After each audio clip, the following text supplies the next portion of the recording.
गया ये?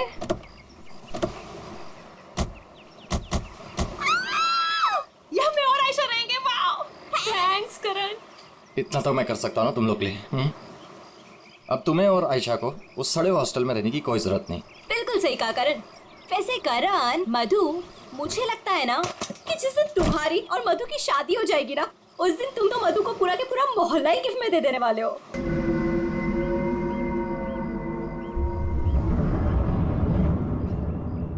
लगता है सामने वाले घर में कोई रहता है।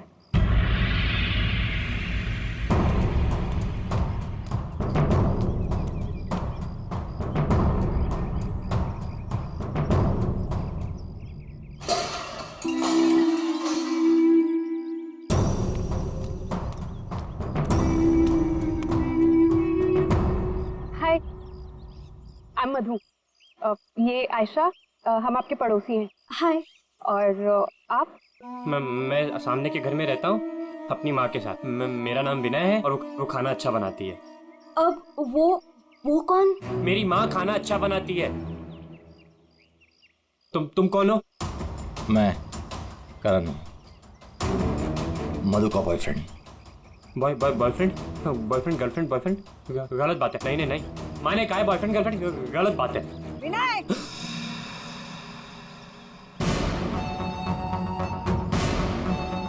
घर में चलो।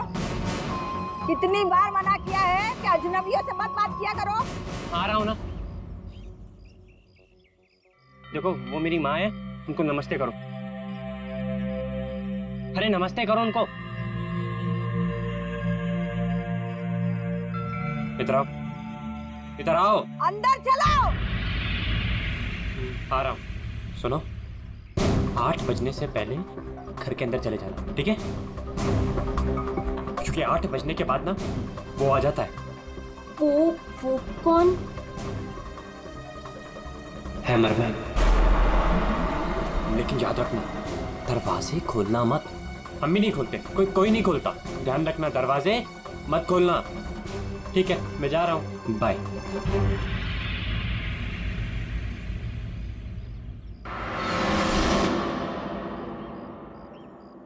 दिमाग खराब है इसका यार। इसकी माँ से बांध कर क्यों नहीं रखती है? क्योंकि उसकी माँ भी तो उसकी तरह अजीब ही है एक्चुअली। चलो सामान रखते हैं। यू आर ऑलराइट ना? या, I am fine.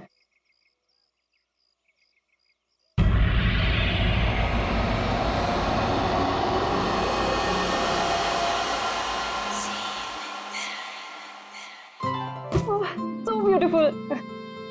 Thanks, Karan. You really love me.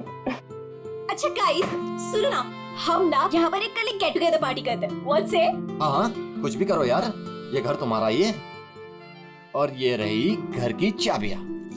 एक सेकंड, एक चाबी मैं रख लेता हूँ, क्या पता कब जरूरत पड़ जाए। आयशा, एक चाबी तुम भी रख लो। ये लो। थैंक्स। ओह नो, क्या हुआ? 6:40 हो गए। मुझे सर्विस सेंटर जाना था अपनी कार लेने, और उसके बाद फिर माँ को भी मिलने जाना है। करण, एक मिनट रुको। मुझे रास्ते में अपनी कजिन क्या ड्रॉप कर दोगे? वो प्रोजेक्ट कंप्लीट करना है मुझे। अरे तुम मेरे साथ चलोगी तो मधु का ख्याल कौन रखेगा? करण, मैं अपने घर में हूँ, जंगल में नहीं हूँ। तुम आयशा को लेकर जाओ, don't worry, I will be fine. Are you sure? Yes. Thanks Madhu. लेकिन मधु, अंदर से दरवाजा बहुत अच्छे से बंद कर लेना। ओके, ठीक है, चलो बाय।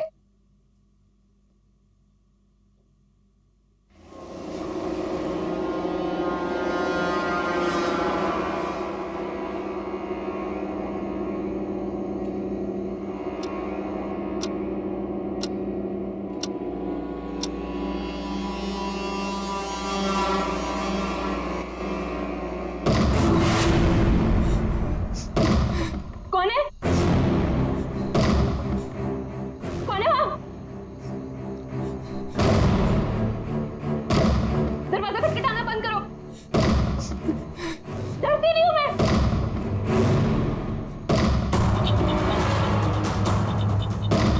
क्या करूँ? करण को फोन कर।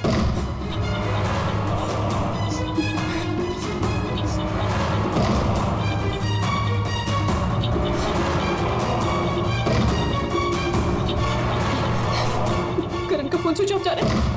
आयशा आयशा आयशा को फोन करती हूँ।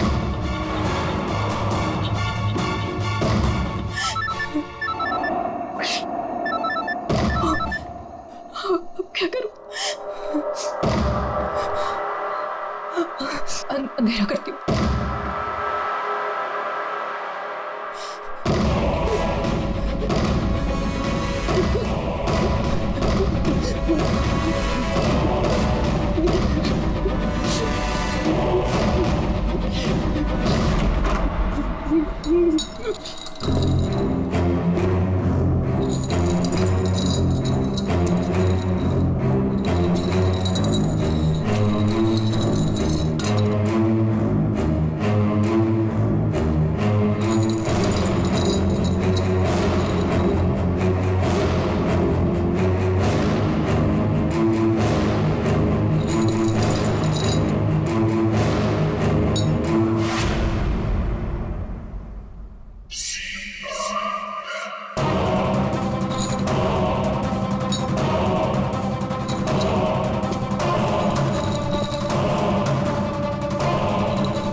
मजा आ गया। कल रात को तो क्या मस्ती मारी यार। अरे पूछो मत यार, मजा आ गया था बहुत। बस बस बस रोक दो भैया, रोक। Thank you. अरे मधु ना आज मेरी जान ही ले लेने वाली है। एक तो मैं अपना फोन भूल गई, रात को घर भी नहीं आई। लगता है आज तो वो मुझे ना पक्का इस घर से निकाल ही देने वाली है। अरे अगर वो तुझे घर से निकाल देगी तो हम तुझे घर के अंदर फिर से डाल देंगे। क्यों अभी? ओहो मैडम, घर से तो तब निकलोगी जब घर के अंदर जाओगी। जाओ, डोरबेल बजाओ, मधु को लेके लंच पे जाना है, वीकेंड की प्लानिंग करनी है। गो फास्ट। जा रही हूँ। और जल्दी आओ।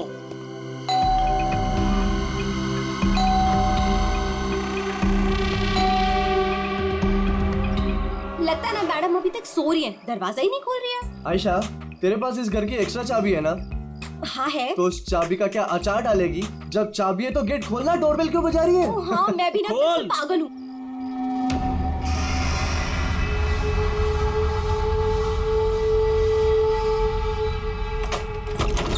मधु, अरे मधु कब तक सोएगी? उठ मधु, मधु, मधु, अरे उधर देखो यार।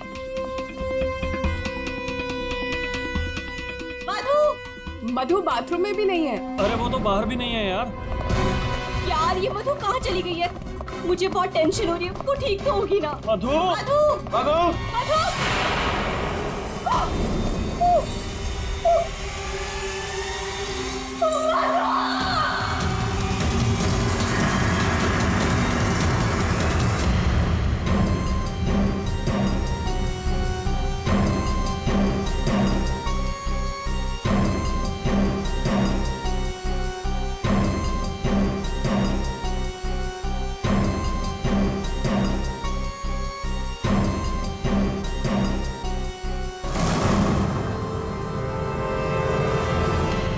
अभिजीत, इस हथौड़े से जिस पर भी वार किया गया होगा ना, लगता नहीं वो जिंदा बचा होगा। सर मगर लाश कहाँ है? उन्हीं लाश ले गया और ये हैमर यहीं छोड़ गया। और हथौड़ा भी ऐसा जिस पर कहीं कोई फिंगरप्रिंट के निशान नहीं। और सर यहाँ पे तो कोई तोड़फोड़ भी नहीं मची हुई है, सब चीज अपने जगह पे। और दरवाजे का लॉक भी सही सलामत है, कोई फोर्स एंट्री नहीं है। और मधु के दोस्त भी बता रहे थे जब वो लोग अंदर आए तो ये दरवाजा खुला हुआ था। शायद खूनी के पास डुप्लीकेट चाबी होगी। दरवाजा खोल के अंदर आया, मधु के सिर पे हथौड़ा मारा और गायब। मगर यहाँ खून के छींटे भी नहीं दिख रहे हैं। हथौड़ा मारा तो खून तो बहना चाहिए ना। शायद खून साफ कर दिया होगा। सिर्फ मधु ही यहाँ पे थी या कोई और भी था? नहीं सर, मधु इस घर में अकेली थी। इस घर की चाबी और किस किस के पास रहती है? सर ये सवाल आपको करण से पूछना चाहिए सर। क्यों? करण से ही क्यों? करण ने ये घर आयशा और मधु के लिए लिया था। तो सर एक चाबी करण के पास भी थी। मधु और आयशा के लिए करण ने घर लिया था, क्यों? मधु करण की गर्लफ्रेंड थी सर। कल रात आयशा तुम कहाँ थी? सर वो कल रात मैं अपने कजिन को मिलने गई थी। वापस आना था तो लगेज यही छोड़कर गई थी, पर लेट हो गया था, सोचा कॉल कर मधु को सब बता दूं।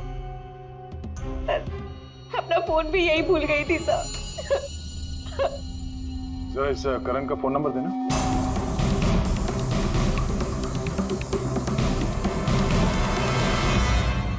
Sir of. वो मेरे पास उसकी मम्मी का नंबर है। कल करण जब मुझे कजिन के यहाँ छोड़ने गया था तो कह रहा था कि वो घर जा रहा है मम्मी के पास।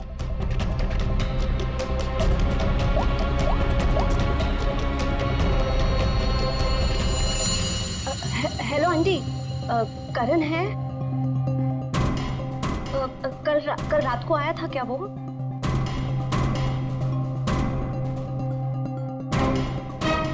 नहीं आंटी, कुछ नहीं, हो सकता है मधु के यहाँ गया हो। मैं आपको बाद में कॉल करती हूँ। तो करण कल रात अपने घर भी नहीं पहुंचा और यहाँ भी नहीं आया। सर मुझे आपको एक बात बतानी थी।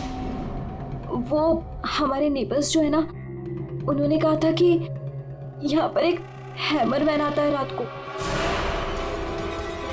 तो कहीं उसने तो कुछ नहीं कर दिया? हैमरमैन? किसने बताया तुम्हें ये? कौन है ये?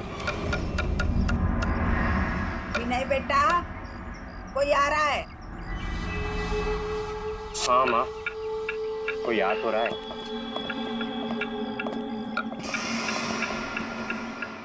सब्जी काट रही है या लकड़ी काट रही है? काट वहाँ रही है, आवाज यहाँ तक आ रही है। रमोला जी, आपने कल इनसे हैमरमैन के बारे में कुछ बोला था क्या?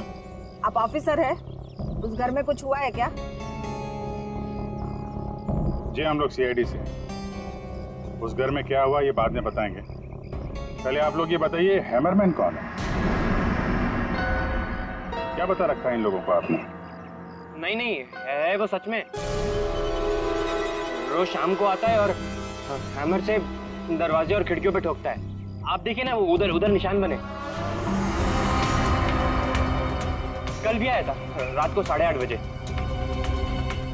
सामने के घर में ठोक रहा था।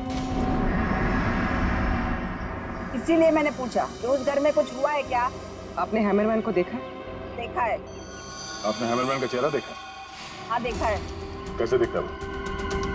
वो मास्क पहनता है। अच्छा, कल रात भी कुछ हुआ था? कुछ देखा है, सुना है आप लोगों ने? हाँ देखा था।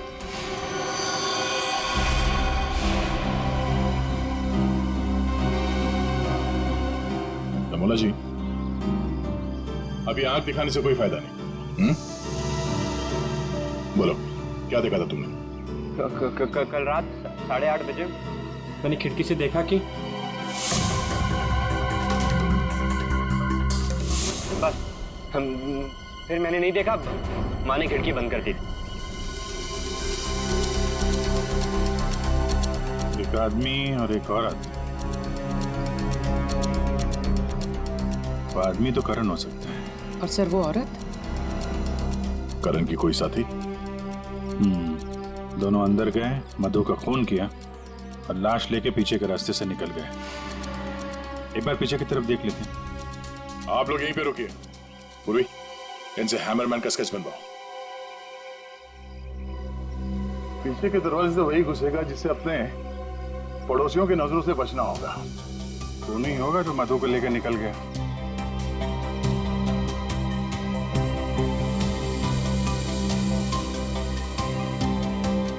ऐसा कैसे हो सकता है कि कोई भी निशान नहीं छोड़ा? मधु को मार करके लेके गया तो भी कुछ ना कुछ तो छोड़ा होगा कोई।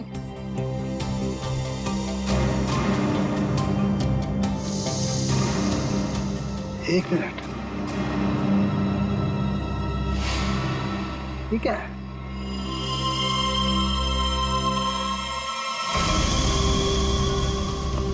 कुछ अलग से?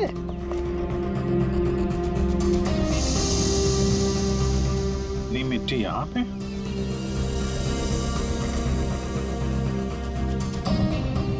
लगता है किसी ने यहाँ पे पैर वैर धुले हैं, इसलिए मिट्टी यहाँ पे है।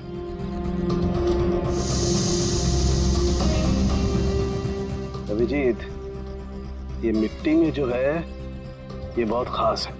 ये देखो, इस मिट्टी में एल्गी है। शैवाल? शैवाल एक तरीके की काई होती है, और ये काई यहाँ की मिट्टी में नहीं हो सकती। ये तो ऐसी मिट्टी में होगी जो पानी वाली जगह होगी, कोई तालाब, कोई झील, कुछ ऐसा। झील, तालाब? ये तालाब है जो मधु के घर से सबसे नजदीक है।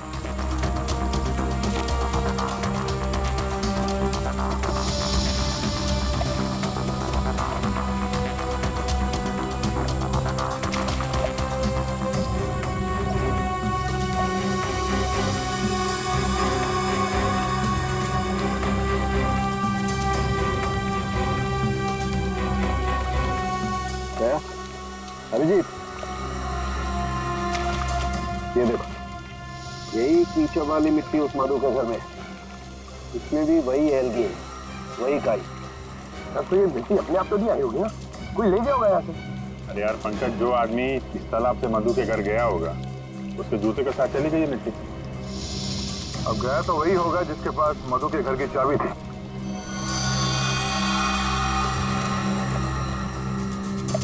पर कौन गया होगा? अब चाहे वो हैमरमैन हो या फिर कोई और। हैमरमैन? ये हैमरमैन ने किया है क्या? काम तो उसी का ही लग रहा है। हाँ।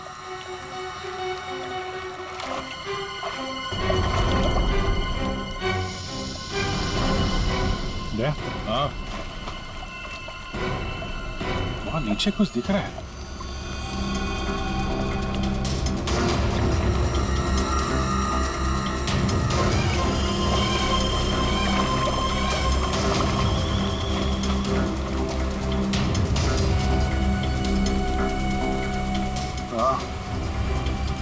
कुछ है तो सही वहां पर।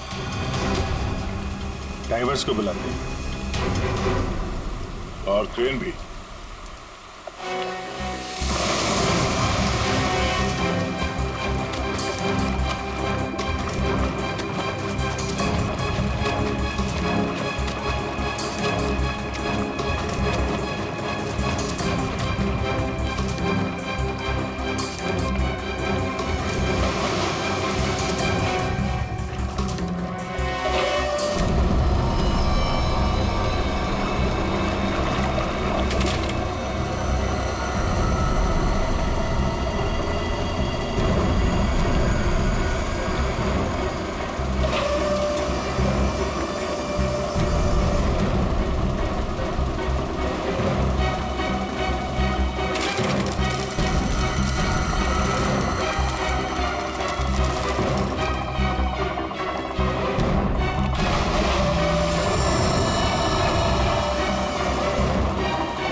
रोहित, ये करण की कार है ना? पर करण अपनी कार इस तालाब में क्यों फेंकेगा? हो सकता है हैमरमैन लेकर आया हो। करण की कार का नंबर और इस कार का नंबर दोनों सेम है।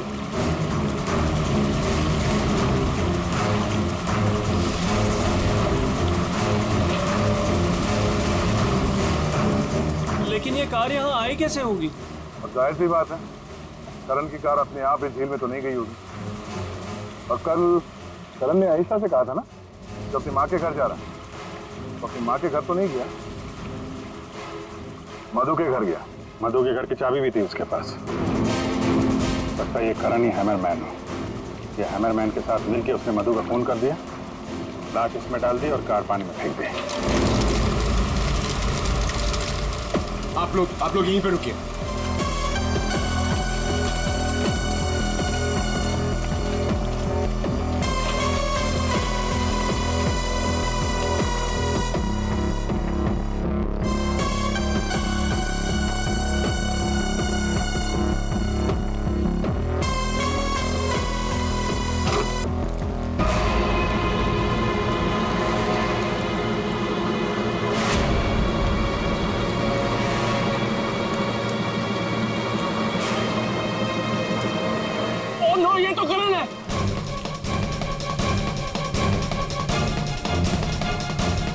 प्लीज प्लीज आगे मत जाइए।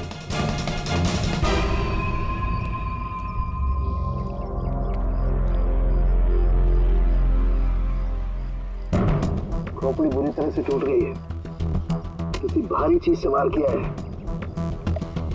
थोड़े से ही मारा होगा, हैमरमैन ने मारा है। सर मतलब हैमरमैन ने करण को मारकर लाश गाड़ी में डाल दी और गाड़ी तालाब में फेंक दी।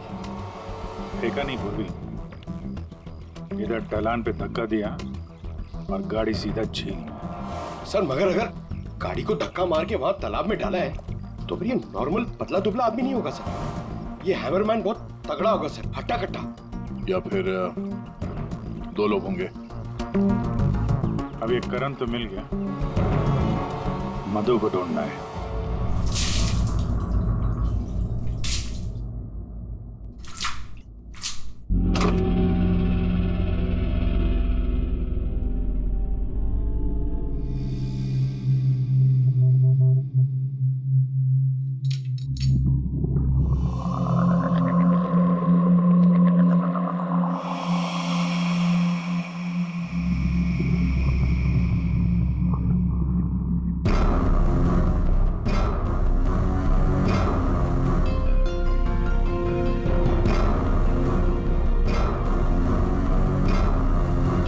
कपड़े का टुकड़ा,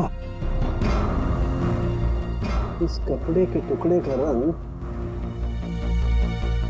करण के कपड़े के टुकड़े से तो मैच नहीं करता है, तो शायद ये खूनी का होगा। सर क्या होता रहेगा? सर इस कपड़े के टुकड़े के अलावा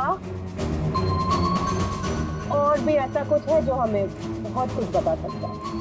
अंगूठी डायमंड की है, लगता है कार चलाते समय गियर बदलते तो गिर गई होगी।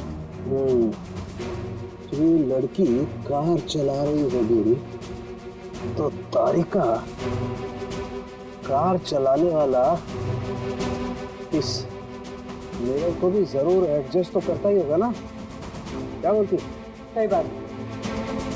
तो फिर ये मिरर भी कुछ ना कुछ कहानी जरूर बताएगा।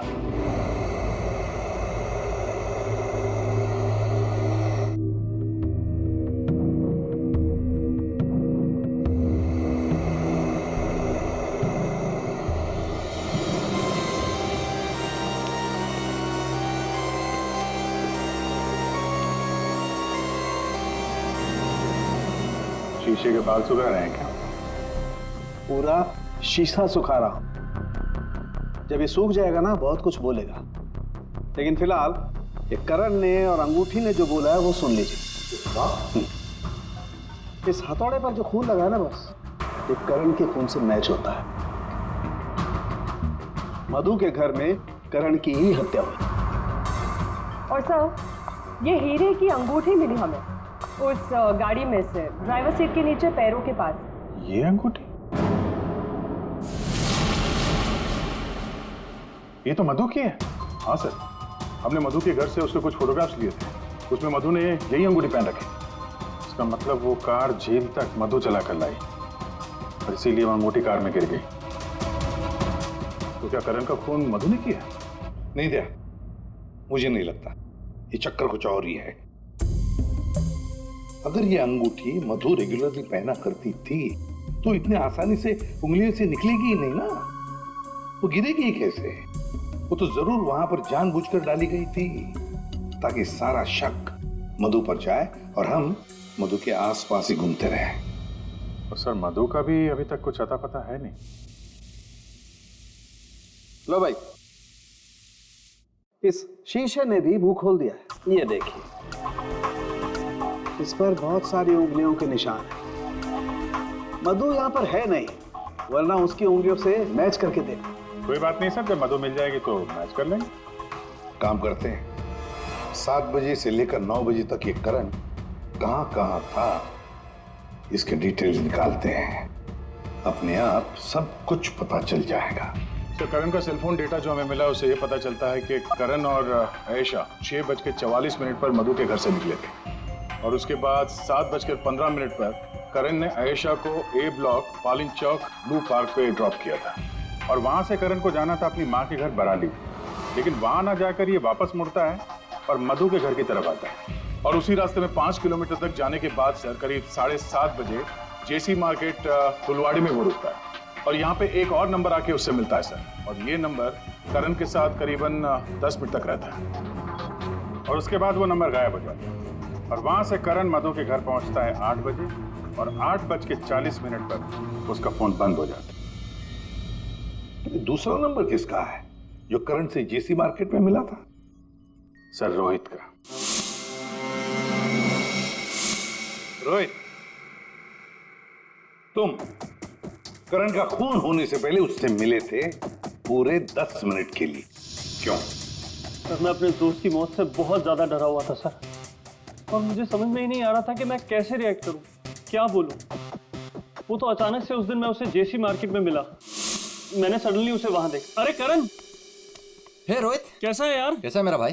अरे तू यहाँ इस खिलौने की दुकान में क्या कर रहा है यार? तुझे यहाँ क्या जरूरत पड़ गई आने की? अरे बस ऐसे यार, किसी के लिए सरप्राइज ले रहा था और उसे सरप्राइज ही रहने दे। अच्छा सरप्राइज? चल यार, मुझे थोड़ी जल्दी है। कल मधु के इधर तू आ रहा है ना पार्टी में? हाँ कल आ रहा हूँ ना। लेकिन तू जा कहाँ रहा है? बस यार थोड़ा जल्दी में हूँ। अरे मैं तुझे छोड़ देता हूँ, चल मेरी कार पार्क है यहाँ। तू कल मिल मुझे। अच्छा चल, सी यू, बाय। और मेरे लिए तो ये सरप्राइज की बात थी सर, क्योंकि मैं उससे 2 महीने बाद मिल रहा था।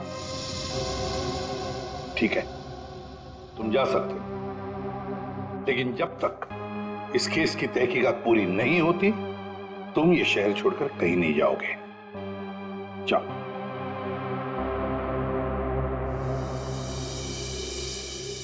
बड़ी अजीब बात है, ये करण अपनी मां से मिलने जाता है लेकिन वहां नहीं जाता है खिलौने की दुकान में।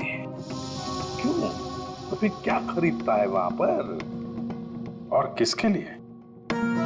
उसने वहां से जो कुछ भी खरीदा होगा वो लेकर वो सीधे मधु के घर गया। तो कहीं उसने वहां से ये मास्क तो नहीं किया? और वहां से वो मधु के घर पहुंच गया जहां पे हैमरमैन उसका इंतजार कर रहा था, जिसने खून कर दिया उसका। अब ये तो कुमुद ही बता सकती है। कुमुद?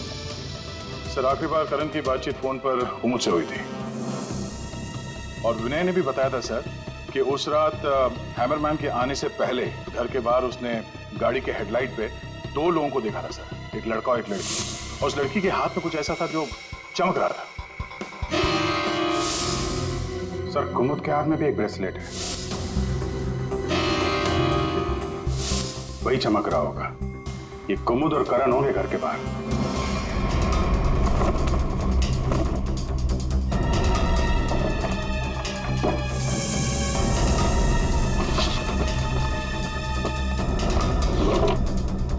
जब से करण की लाश मिली है तालाब में, तब से खूनी और भी होशियार हो गया।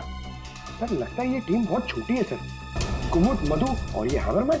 लेकिन ये हैमरमैन मिले तो सही, अभी तक तो सिर्फ उसका हैमर ही मिला है तो उसने हमारे लिए छोड़ा है। मैन तो गायब ही है। सर ये कुमुद तो भागने की तैयारी से घर से निकली, सारे कपड़े लेकर भागी और उसका मोबाइल भी स्विच ऑफ आ रहा है। अरे ये कहां से आ गए यहाँ पे? कौन कहां से आ गया? ये देखो, इसका मतलब है ये कुमुद रमोला और विनय को पहले से जानती थी। एनवेलप पे डेट पिछले महीने की है और ये कुमुद बोल रही थी कि ये रमोला और विनय को पहले कभी मिली नहीं। तो कहीं ये माँ बेटे रमोला और विनय इस पूरे साजिश में शामिल तो नहीं? मिलते हैं माँ बेटे से।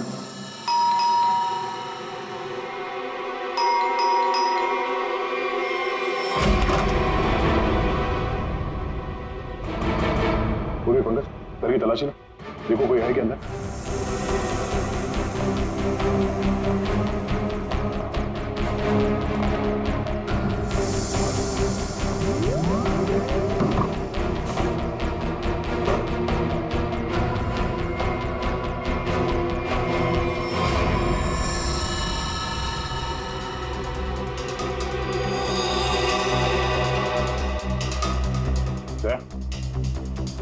हाँ? ये दीवार देखो यार,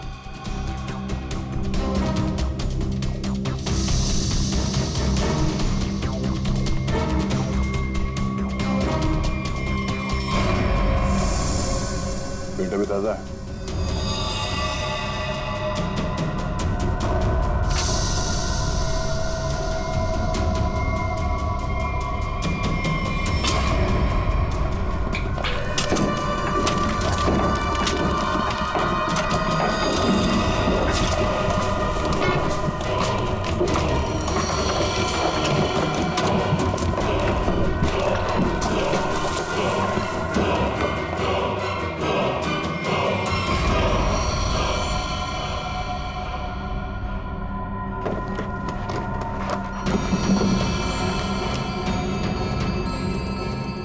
ये तो मधु है।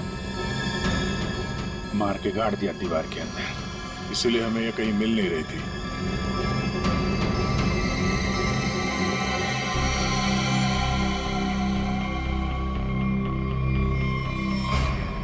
सर इसे भी हथौड़े से मारा। इसके सर पे भी वैसी ही चोट है जैसे करण के सर पे थी। यार ये जो कुछ भी हुआ है कल रात 8:30 बजे के बाद ही हुआ है। बारिश के दिनों में ये दीवार इतनी जल्दी सूख कैसे गई? इस दीवार के प्लास्टर को सुखाने के लिए कहीं से हीटर या इंडस्ट्रियल हीटर मंगाया होगा। सर अभी यहाँ पे रास्ते पे मोड़ पे मैंने एक वो जो इंडस्ट्रियल इक्विपमेंट भाड़े पे देते ना सर, उसकी दुकान देखी थी सर। जाके पता करो। वो नहीं है बहुत चालाक, अच्छी प्लानिंग कर रखी थी। उसको मालूम था कि मधु यहाँ सामने वाले मकान में रहने आने वाली है। और यहाँ पे हैमरमैन होने का अफवाह फैला दिया ताकि शक उस पे नहीं हैमरमैन पे जाए। और तीनों फरार हैं, रमोला, विनय और कुमुद। सर मैंने इंडस्ट्रियल हीटर के सप्लायर के बारे में पता किया। इनको रमोला और विनो के बारे में बताया, इन्होंने ही सप्लाई किया था वो हीटर। अच्छा, अब जरा ये फोटो देखिए। यही माँ बेटे आए थे आपके पास? हाँ सर, ये तो मेरे बहुत पुराने ग्राहक हैं। पुराने ग्राहक? जी सर, वो मेरे पड़ोस वाली दुकान से नाटक का सामान लेते थे भाड़े पर। और सर ये कोई किराएदार नहीं है, ना ही माँ बेटे, एक नंबर के फ्रॉड हैं, फ्रॉड। अपने आपको एक्टर बताते हैं सर। आपको पता है ये दोनों कहाँ रहते हैं?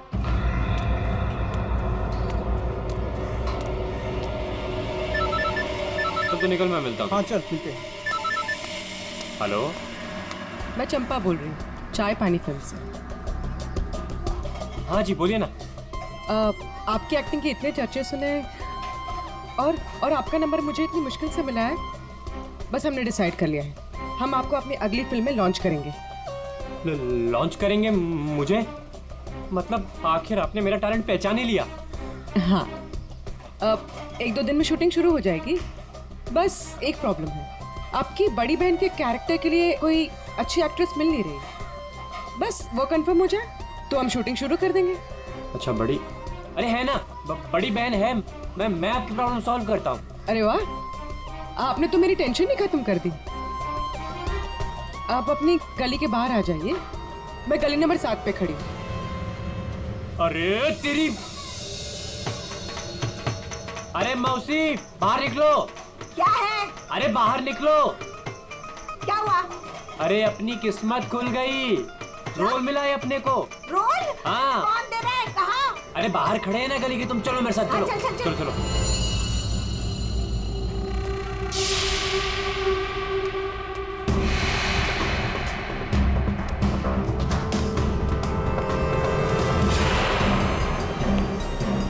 CID?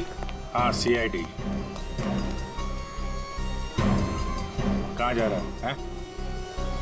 अच्छे मुजरिम का किरदार तो तुम लोगों ने निभा दिया, अब जरा एक अच्छे गवाह का किरदार भी निभाओ। अब ये बताओ कि कुमुद कहाँ है?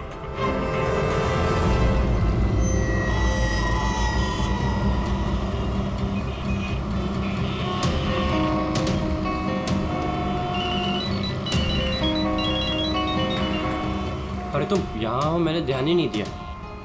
तुमने क्यों कॉल किया मुझे? सब जानते हो फिर भी। अब मैं क्या करता?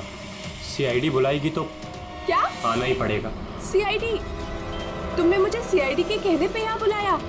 मैडम आप बहुत स्मार्ट हैं, लेकिन हम आपसे ज्यादा स्मार्ट हैं।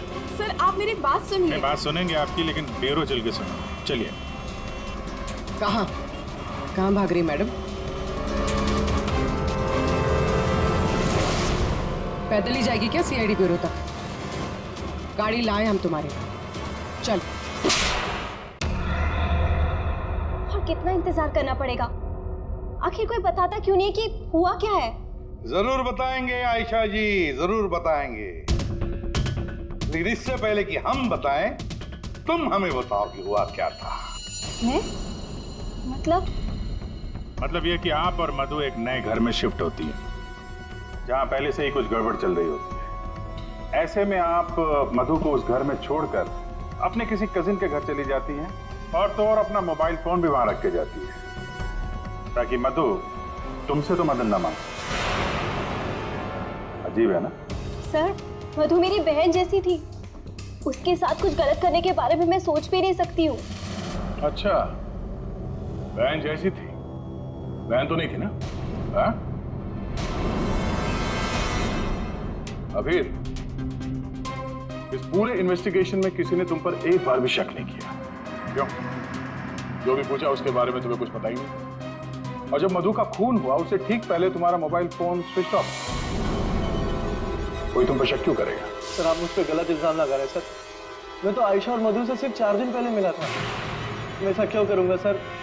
और सर मेरा फोन पानी में गिर गया था, इसके लिए वो स्विच ऑफ है।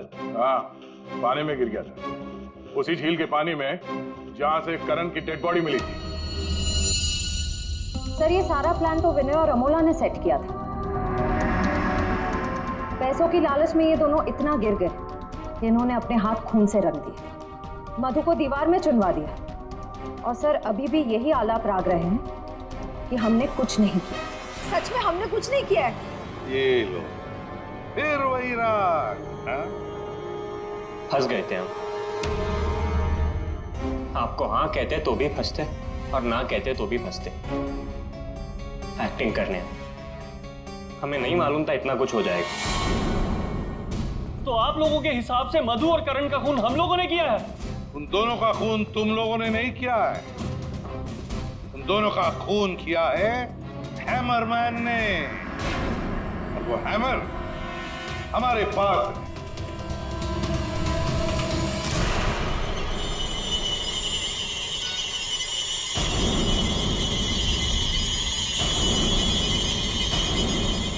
कुमुद, ये कहाँ थी? ये हैमर छुपाने गई थी, हमने ढूंढ निकाला, है ना? I'm sorry रोहित, मुझे माफ कर दो। तुमने मुझसे वादा किया था कि तुम मेरा नाम नहीं लोगे, मैं तुम्हें छोड़ूंगा।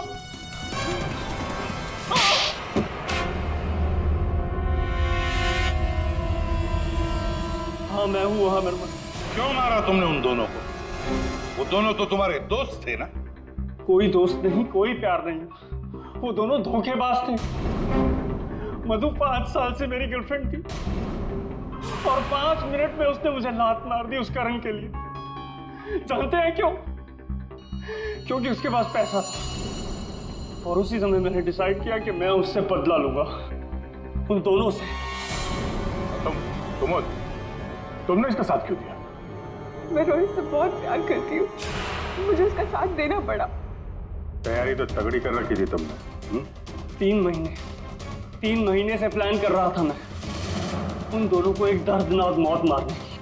बस इंतजार कर रहा था। 3 महीने का इंतजार? किस चीज के लिए? सही वक्त का इंतजार। और वो सही वक्त तब आया जब मुझे करण ने मधु के लिए घर ढूंढने के लिए कहा, और उसे मैंने ये वाला घर दिला दिया, और उसके बगल वाला घर मैंने कुमुद के नाम से रेंट पर ले लिया, और वहां इन दोनों घोचुओं को रखा, इन बेवकूफों को। और हैमरमैन बनने का प्लान बनाया। बन गए हैमरमैन, ताकि तुम पर कोई शक न करे। हाँ, मानना तो मैं करण को भी चाहता था, लेकिन उस रात नहीं। उस रात मैं सिर्फ मधु को मारने आया था। मैं हैमरमैन बनकर मधु के घर में घुस गया।